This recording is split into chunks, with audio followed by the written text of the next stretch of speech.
Olá, muito boa noite, queridos amigos telespectadores da Rede Século XXI. O programa Eclésia está começando para todo o Brasil.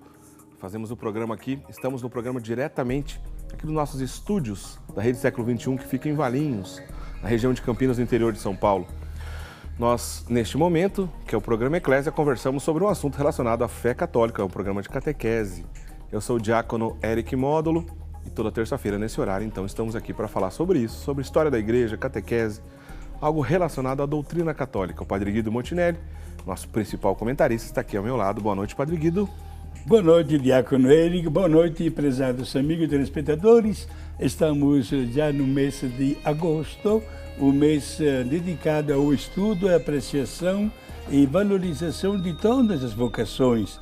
De uma maneira especial, em plena sintonia, inclusive, com o tema de hoje, a vocação para o sacerdócio, que tem no sacramento da ordem a sua mais bela explicação. Desejo a todos, digamos, tudo de bom, muita paz, muita serenidade, muita boa vontade e, sobretudo, de conhecer a nobreza deste sacramento que, instituído por Jesus, em benefício espiritual da humanidade inteira por todos os séculos da história. Saibamos apreciar esta vocação especial, porque, meus amigos, o sacerdócio é uma ponte entre a humanidade e Deus. Muito bem. Então, o Padre Guido já está adiantando o tema de hoje. Falaremos sobre o sacramento da ordem, mas especificamente conversaremos um pouco sobre os graus do sacramento da ordem, né? Qual é a diferença entre esses graus? Quando que começou essa história, né, no decorrer da história da igreja? Quais foram os santos que tiveram contribuição para esse tipo de discussão na igreja? Enfim, falaremos então sobre os graus do sacramento da ordem, pois o próximo dia 4, já estamos no mês de agosto, o Padre Guido já disse, tempo de falar sobre vocação, né, o mês das vocações. O dia 4 de agosto, né, sexta-feira, é dia de São João Maria Vianney, e por isso a gente comemora o dia do padre, né, Padre Guido? Exato, sim. É o padroeiro de todos os sacerdotes, mais conhecido como Santo Cura d'Ars. Muito bem. Aliás, né, sempre que a gente fala dele, por que é Cura d'Ars? Porque ele curava muitas pessoas? Não, Cura era como responsável párroco de uma aldeia chamada Ars, né? Um lugarejo de... A gente já tá uma foto, dele. Olha a foto original dele aí, Padre Guido, olha que bacana. Exato. É rara essa foto, hein? É. Uma foto de São João Maria Vianney. Cura significa, então, uma espécie de pároco, vigário? Pároco que é cura espiritual, né? Certo. Eram 600 pessoas, minha gente, que foram entregues aos cuidados pastorais deste homem, que se tornou um grande santo e foi escolhido entre tantos para ser o padroeiro dos sacerdotes do mundo inteiro. Então é uma boa oportunidade a gente conversar sobre isso, sobre o sacramento da ordem, perto do dia do padre, os graus desse sacramento. Esse é o assunto do programa Eclésia de hoje. Tem livro para ser sorteado para os nossos telespectadores que ligarem para cá durante a nossa conversa, lembrando que nós temos disponível um 0800 para quem quiser ligar de maneira gratuita, especialmente quem faz ligação de telefone fixo, pode ligar gratuitamente no nosso 0800, está aí no vídeo para você ligar para a gente. Ligando para cá, fazendo alguma pergunta, alguma interação conosco, apenas dizendo que quer participar do sorteio, no final do programa sortearemos o livro de um grande sacerdote, está aí, fundador, inclusive, da sua comunidade, Padre Guido, Santo Aníbal de França. Maria de França, sim. Esse livro é a obra, né, a vida espiritual, o itinerário de vida do Padre Aníbal de França. Sou suspeito para falar, mas é um grande padre, né, Padre Guido? Sem dúvida, né? E olha, agradecemos a Deus que mandou este homem também no mundo da sua época, né, no século passado, e fundou duas congregações, a congregação feminina das Filhas do Divino Zelo e os padres rogacionistas, a qual também eu pertenço, né? Que somos religiosos, além dos 3 votos que caracterizam a vida religiosa, temos um 4º voto de zelar e de rezar pelas vocações. Portanto, o mês de agosto é um mês solene, digamos assim, né? Porque nos sentimos mais estimulados, incentivados a favorecer o clima de uma resposta generosa a Deus que continua chamando. Então liga para a gente para concorrer a esse livro no final do programa, sobre Santo Aníbal, o fundador dos rogacionistas, congregação que o Padre Guido faz parte. Padre Guido, vamos lá, logo de cara, Sacramento da Ordem. Sim. Onde começou essa história toda? E começou, Diácono Eric, na véspera da paixão e morte de Jesus, durante o jantar festivo, a Santa Ceia, que Jesus celebrou e comemorou com os seus apóstolos, quando ele, de repente, consagrou o pão e o vinho, partiu para todos os seus apóstolos, dizendo aquela frase famosa: tomai e comei, tomai e bebei, este é o meu corpo, este é o meu sangue, e depois disse: fazei isto para celebrar a minha memória. A partir daquele instante, os apóstolos viraram bispos, foram receber uma plenitude do sacerdócio. E toda vez que em qualquer lugar do mundo, dia e noite, um sacerdote celebra a Santa Missa e repete estas palavras, acontece exatamente este milagre que se chama de transubstanciação, a mudança do pão e do vinho para o corpo e o sangue de Cristo, é exatamente na maior e mais bela efusão do sacerdócio. Bom, é claro que os documentos da Igreja, toda essa história, né, certamente, em muitas ocasiões, trataram desse assunto do sacramento da ordem. Foi nosso Senhor Jesus Cristo que assim o quis, fez essa instituição, vamos dizer assim, desse sacramento lá na Santa Ceia. Os apóstolos passaram a ser bispos, tendo a plenitude desse sacerdócio. E o Código do Direito Canônico, ele fala alguma coisa sobre isso? Sì, Diacono Eric, o canone 1008 define esattamente este sacramento da ordem com palavras maravilhosas, fala que diz respeito a pessoas que são constituídas ministros sagrados, isto é, são consagrados e delegados a fim de que, personificando Cristo, cada qual no seu respectivo grau, apacentem o povo de Deus, desempenhando o munus, isto é, a tarefa de ensinar, santificar e governar. Bonito, né? Personificando Cristo, sim, de acordo com cada um no seu grau, no seu estado. É isso que a gente vai falar um pouquinho da diferença desses graus, né? Já de cara a gente pode lembrar, né? Claro, né? Os três principais: diaconato, presbiterato e episcopado, ou seja, diácono, padre e bispo. Os três graus chamados assim, vamos chamar de ordens maiores? Ordens maiores, podemos chamar exatamente com este... Se existem as ordens maiores, porque as menores também existem. Explica para a gente essa diferença, Padre. Mesmo que hoje a Igreja não usa mais esta palavra de ordem menor, mas prefere a palavra ministério, é exatamente o ostiariato, o leitorato, o exorcistado e acolitado antigamente, né?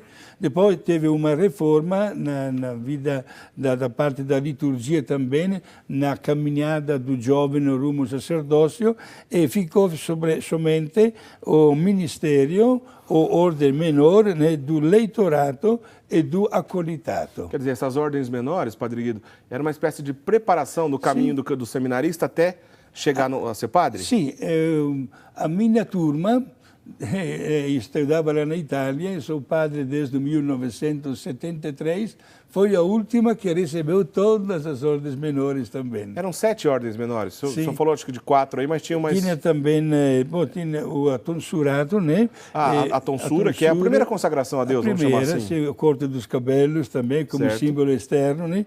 E tinha o ostiariato, que era...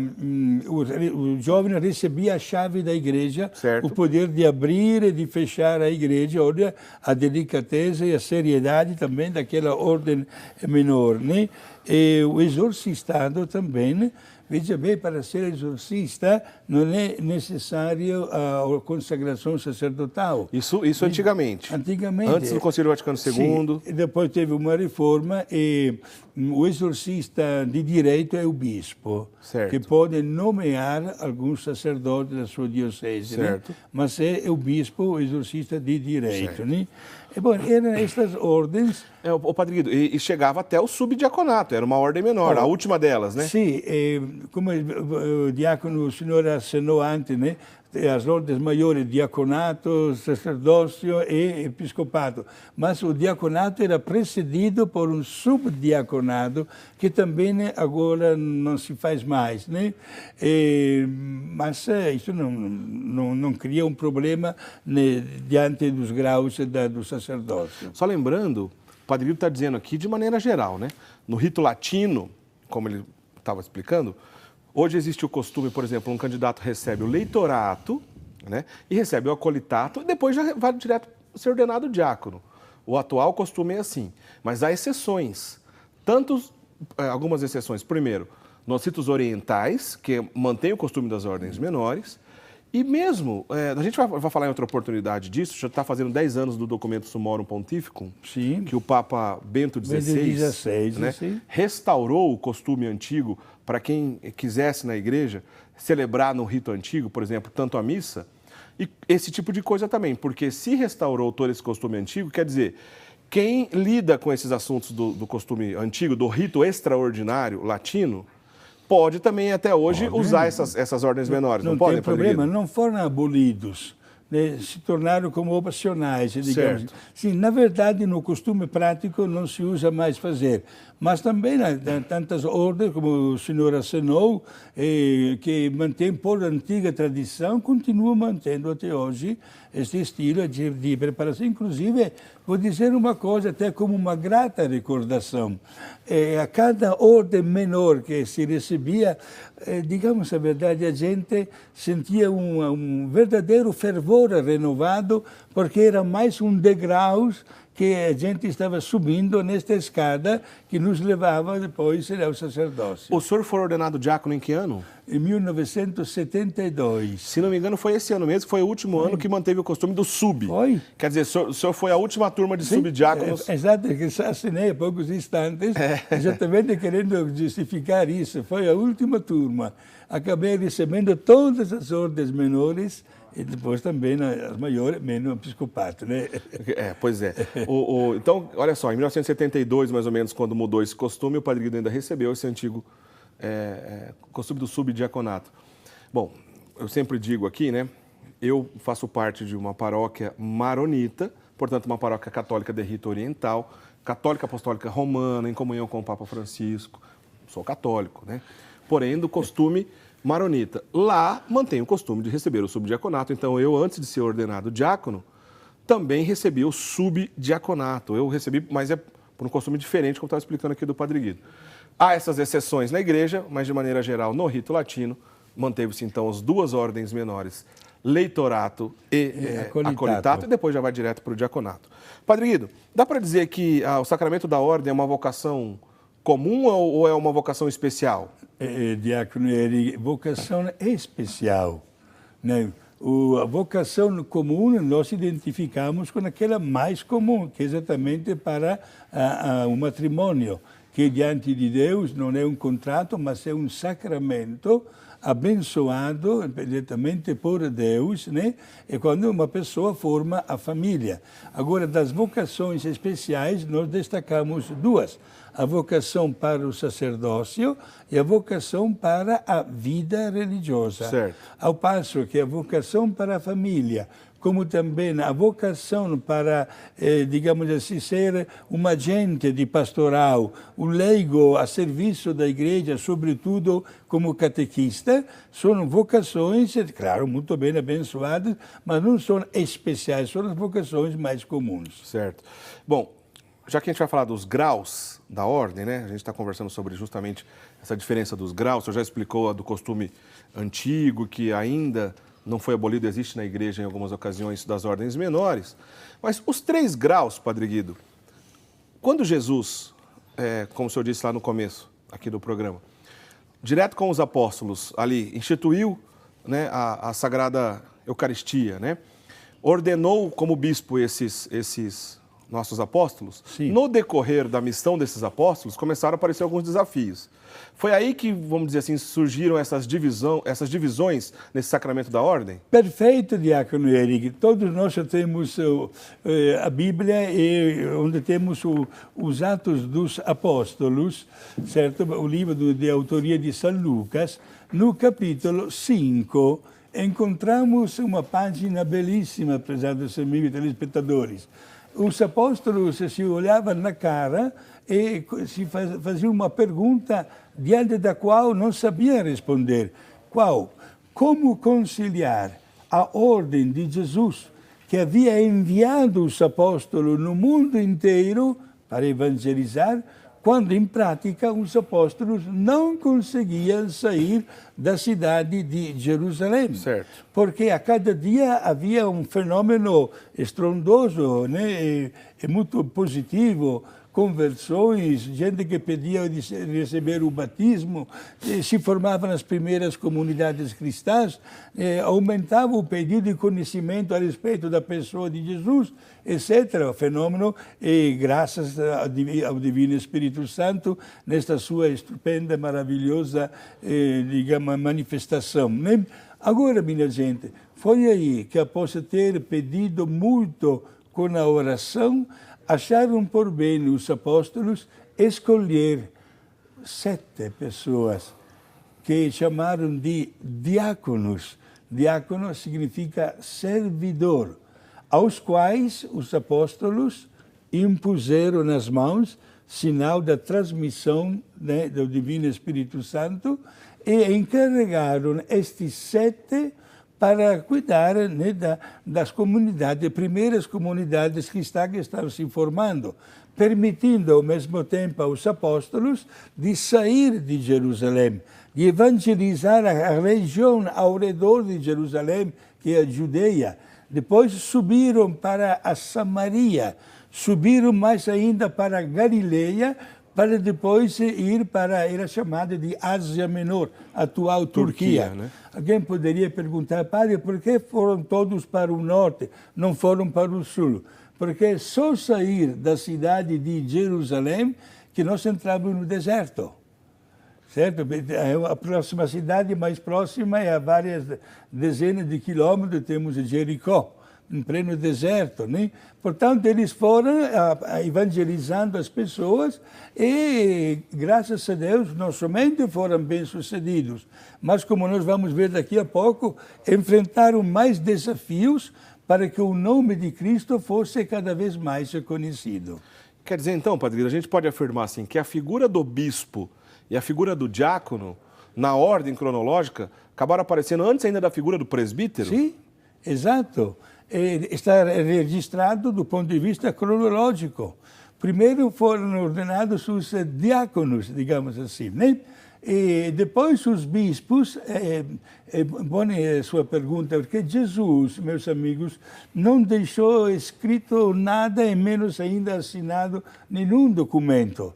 Quindi os apóstolos colocaram toda a boa vontade de servir a Deus, de divulgar o nome de Cristo, entre aspas. O tema da pregação de todos os apóstolos não eram os milagres, era a ressurreição de Jesus, como tema que ninguém sabia explicar do ponto de vista humano.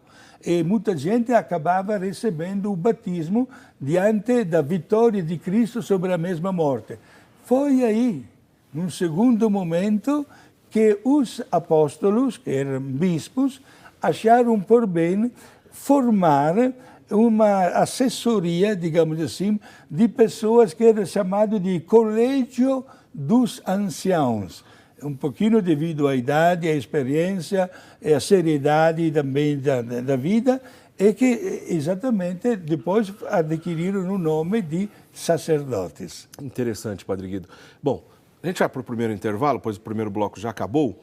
E aí entra Santo Inácio de Antioquia, que o senhor vai explicar para a gente no próximo bloco. Sim. Como que ele ajudou a organizar tudo isso. Santo Inácio de Antioquia é importantíssimo para essa discussão. Aliás, semana passada falamos sobre outro Inácio, Inácio de Loyola. Né? Agora a gente vai falar um pouquinho sobre Inácio de Antioquia. Depois que o Padre Guido explicar a colaboração de Santo Inácio de Antioquia para esse tipo de discussão, principalmente a organização desses graus do sacramento da ordem, vamos falar um pouquinho sobre a missão de cada um desses 3 graus. Vamos até mostrar algumas imagens de curiosidades da ordenação de cada um desses 3 graus, tá certo? Você não sai daí, muita coisa legal vai acontecer no nosso programa ainda hoje. Aproveita, liga para cá rapidinho para concorrer no final do programa a um livro de Santo Aníbal Maria de França, o fundador dos rogacionistas, a qual pertence o Padre Guido, tá aí o livro. Já agradeço Maria José Reno de Campinas, Admilson Rubens Santos Nascimento de Poá, São Paulo, e a Diva Trevisan Testolin de Bandeirantes, Santa Catarina, que sempre participa aqui conosco. Obrigado.